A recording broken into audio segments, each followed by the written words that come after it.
Hey everyone, it's Emily Fox. Today's video is going to be all about the most surprising books that I've read throughout the year. So this is the beginning of my end of year book series. I'm doing the best, the worst, the most disappointing, and the most surprising books that I've read in 2022. These are all fantastic book recommendations. I'm going to review them. They just didn't fit also in my best. I have about a dozen in both of them. So these are all 4+ stars. They just took me by surprise. I ended up loving them so much more than I expected and definitely recommend them. Jumping right into it with Piranesi, which this is an adult fantasy, kind of magical realism vibes and dark academia a little bit. This in theory should not have worked for me, but it did. It did. The writing style was just a bit like Erin Morgenstern, kinda, which usually doesn't work for me. The only reason I really gave it a proper shot was because this was our Patreon book club pick for one of the months, and after reading 5 pages, I put it down. I was like, I'm not liking this, but I gave it a second shot since it was part of the book club, and I ended up reading this so quickly, could not put it down. To be fair, the story starts with the narrator, the main character, having no idea what's going on, so that's why it's confusing. So he doesn't know who he is, where he is, what he's doing, what time it is. He doesn't remember anything. So he's slowly piecing things together as he's visiting and living day to day in this like huge house. And he only sees someone else once a week. And I'm going to keep this vague because it is such a character-driven story. There's not much to tell, but somehow it worked. This is just about the vibes, really, and you will either love it or not at all. But I ended up really enjoying it. It was a 4-point-something stars for me. Highly recommend it. I do think it's worth the hype, but this really should not have been a favorite, yet it is. Next we have Into the Drowning Deep by Mira Grant. This is a fantasy horror about killer mermaids. I went into it with pretty low expectations, yet actually made me really uncomfortable in a good way. You follow a story of this girl. She goes on a second expedition. Basically, back in the day, her sister was on this boat doing like a mockumentary where this entertaining company was paying people to make fake documentaries about things that obviously don't exist. And when they went ahead and tried to do one about mermaids, they realized mermaids do exist and they killed everyone on that boat. Obviously, after a couple years, people are just saying that it was fake, obviously, so they sent a second team. But this time they're prepared, military people, guns, and a filming crew, and they want to get the proof that they do exist. And yeah, apparently mermaids were hungry again, so I don't end up loving or reading that much horror because they often have like open ending, they're too vague, but this one, the author just goes for it, and I was definitely super uncomfortable. She's a little too good at writing pretty awful characters, and I really enjoyed it, highly recommend it. This was really entertaining. Let's keep going with the fantasy. Vitamastra. I had heard that this was one of the weirdest books I would read. It's also a fantasy, adult fantasy, this time with a magical school, and you're following a story through this main character who frankly does not want to go. She doesn't want to go. She just has no choice, and things just get weirder and weirder, and frankly, you don't want to know anything except that if you want to have your mind blown, try this book. Really took me by surprise because in the beginning it starts pretty normal. Like, you're following this girl, she's on a trip with her mom, and then this man is following her and then essentially forcing her to do weirder and weirder things to get admitted to the school, which once again she doesn't want to go to. And when she's there, she's just freaked out by everyone like in the following years, like the ones that are in 2nd year, 3rd year, because they're so weird. The students are just so weird. She doesn't want to become like them, and it was great. It was great. I actually could not put this down, and I needed to figure out what was going to happen. And book 2 is coming out next year, or it's being translated next year, and I will be picking it up because what was this? Like, this was a fever dream. Kind of dark academia, magical school, and just straight up weird. Recommend. Last fantasy book, The Queen of the Tearling, adult fantasy that I completely forgot I have on my shelf. Completely forgot. I've been watching Booktube for years. I've been doing Booktube for years, and I accumulated a lot of books that were really popular, 5+ years ago, and some of them I just never got around to reading. This was one of them, and I picked it up because I was picking up books with pretty covers or spines, and I decided to give it a shot, and it was great. It was really great. It actually reminded me of the fantasy books I used to read, and I want to read more. And I did read book 2, but I'm including only book 1 in this video because I ended up being so much more invested in the story than I thought. I enjoyed the female character, I enjoyed the intrigue, I enjoyed the magic system, and I need to finish this series because book 2 was really strange. And I've heard that the ending of the series is even stranger, so I'm looking forward to it. But yes, book one, really didn't expect to even finish it. I was trying it just to, give it a last shot before I got rid of it, and read it super quickly. So if you're looking for fantasy books like the ones we used to read, I feel like 5+ years ago, this was really good. Do recommend. And obviously, the spine is gorgeous. A couple weeks ago, I did a 24-hour reading vlog where I was reading as many of your saddest book recommendations as possible in an attempt to make me cry. It had been so long since a book had made me cry. So the winner, the one that really, really made me cry was this one. This is the Traveling Chronicles, and you see it coming, but it still gets to you. I feel like I struggle sometimes with these kind of books that are like meant to make you cry or have, some kind of emotional response. They often feel a bit like children's book for adult. I feel like sometimes the messages are a little heavy-handed and I just feel emotionally manipulated, so they don't make me cry. This one I saw it coming, but this was me. This was me. I had to record myself crying for the internet, which never thought I would do it, but I did. You're welcome.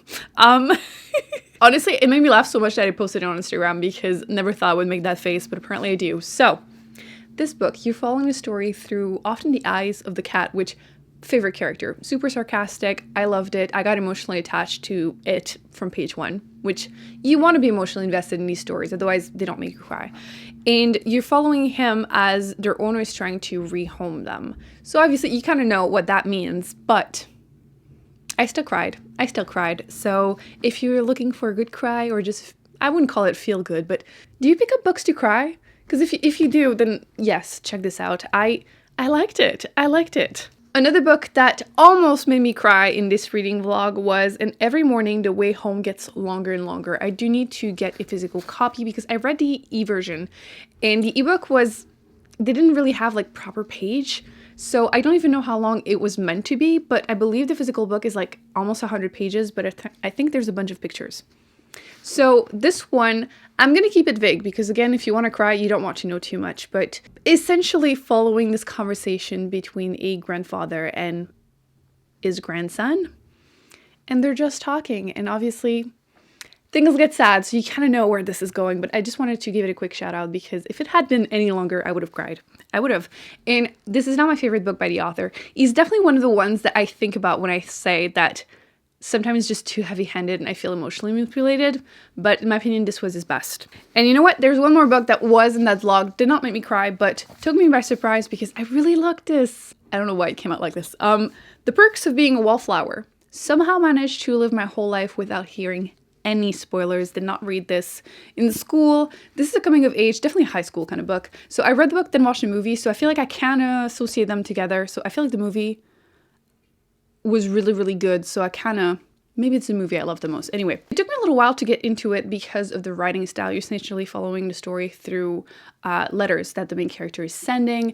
And there's something wrong with the main character. You don't really know what. And he's just opening up, making friends, and you just learn more and more about them. And I ended up really, really enjoying this.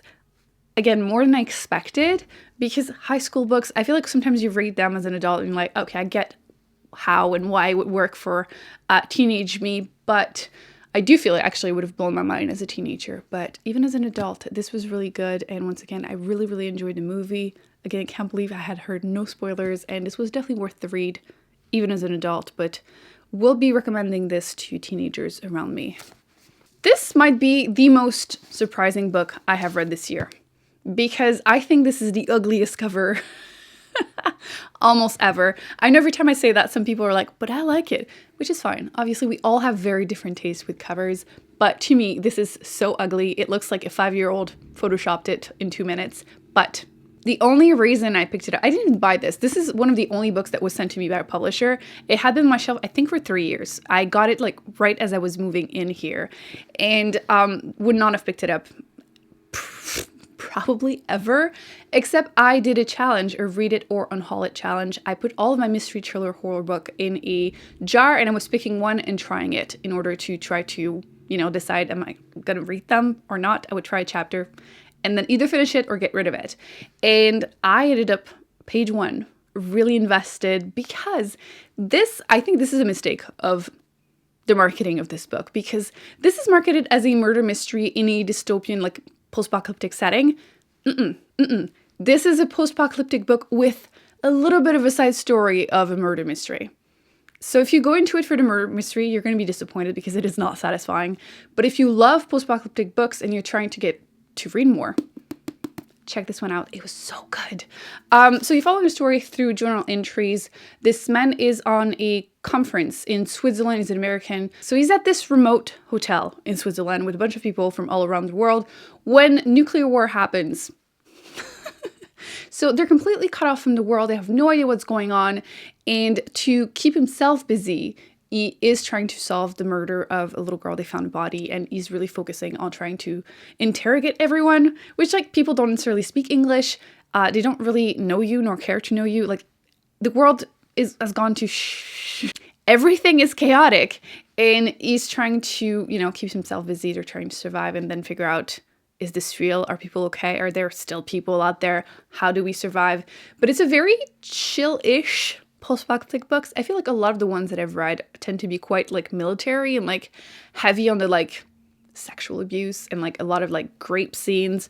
Not this one. And it took me by surprise a couple times. I felt like the author, it looked like she was going in a direction I wasn't going to like, but then she didn't. And the ending is probably the weakest part, but by far one of the most surprising books that I've read this year. Did not think I was going to give it 4+ stars. This was so good. Post-apocalyptic fans, check this one out. So good. But I still think that cover is awful.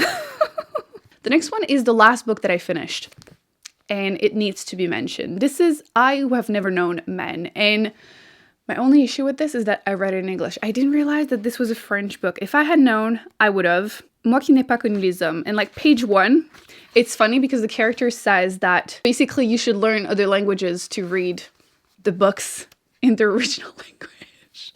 I felt very personally victimized by this book, basically, but this was incredibly good. This is a very character-driven story, kind of dystopian, but I feel like, once again, if you like post-apocalyptic books, you would probably like this.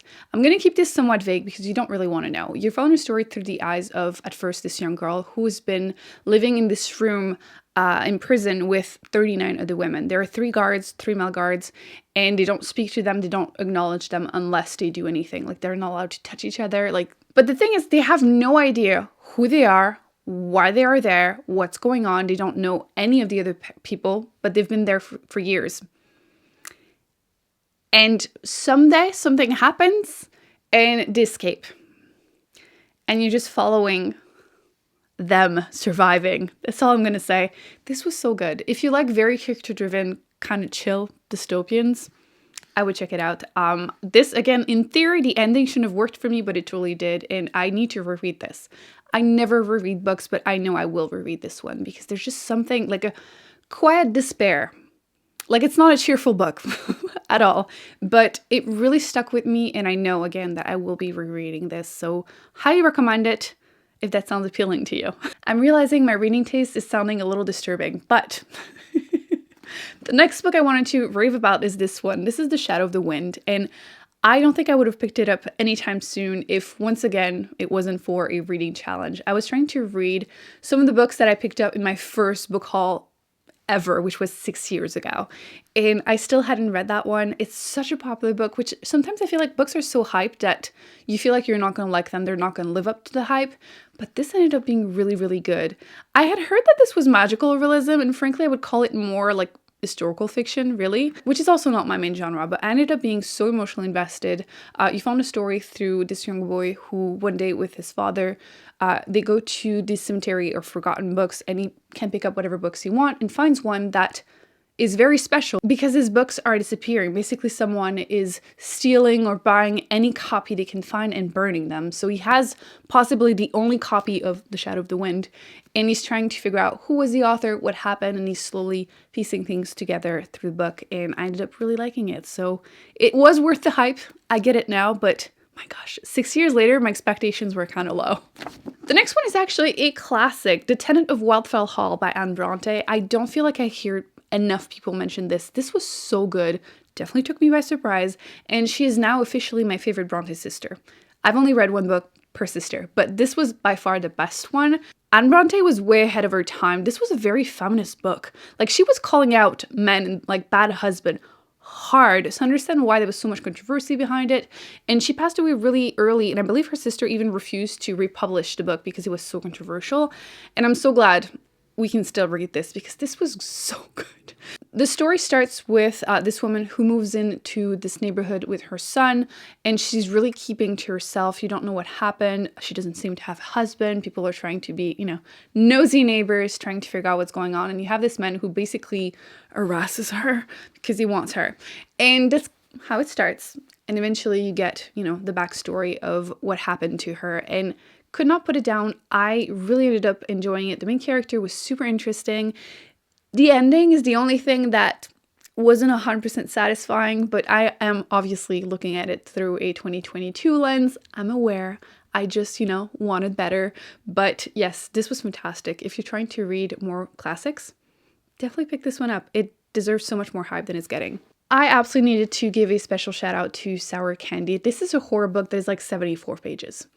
But I could not put it down. It definitely made me feel super uncomfortable, which is, the best with horror books. I read this just before Halloween. If you want to be creeped out in the dark, it was great. It took me by surprise because I was kind of giving up on horror because so many of them have open endings, which I hate. Like, I don't care what the ending is. Like, I don't care if it's aliens, ghosts, paranormal. I don't care. I just feel like the author is bad when they don't finish it. Like, just pick and choose and show me what it is. If you let it to my imagination, leave it to my imagination, again, I just assume that you suck at your job. I know it sounds harsh, but that's how I feel. But this was good. No open ending. And first sentence starts really good. Are you ready? 4 months to the day first encountered a boy at Walmart. The last of Phil Pendleton's teeth fell out. So if you like creepy children's stories, yeah. Who wants candy as if to this? Not me. So again, Halloween was the perfect time.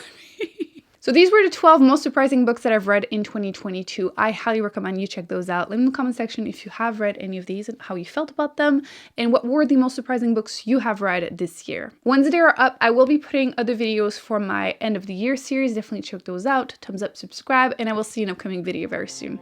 Bye.